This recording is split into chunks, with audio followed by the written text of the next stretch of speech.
There'll be no jury trial for two former Minneapolis police officers charged in the death of George Floyd. In a surprise move, J. Alexander King took a plea deal while Tou Thao requested a rare trial that does not involve a jury.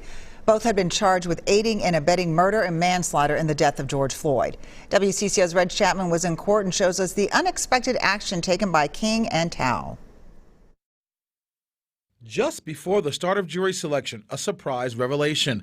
J. Alexander King makes a deal with the state. His plea means he waives his right to a trial, and his first count is dismissed, meaning he'll serve 42 months simultaneously with his federal sentence. And this is 42 months, less time served, plus what he's already served, and good time. He's looking at 26 months concurrent with the federal time. Joe Tamarino is a criminal defense attorney not affiliated with this case. He said Thao's move is even more rare. With a stipulated facts trial, he waives a right to a jury and his own right to testify.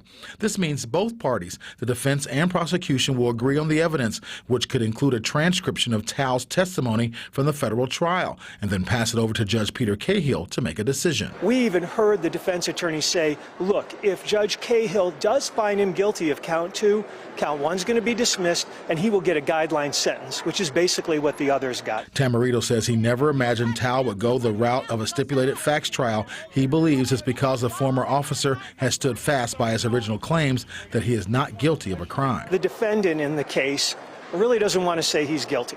Evidence. All arguments and closing statements concerning Thao will be given to Judge Cahill in writing on November 17th. He'll then have until up to 90 days to make a decision. Reg Chapman, WCCO 4 News.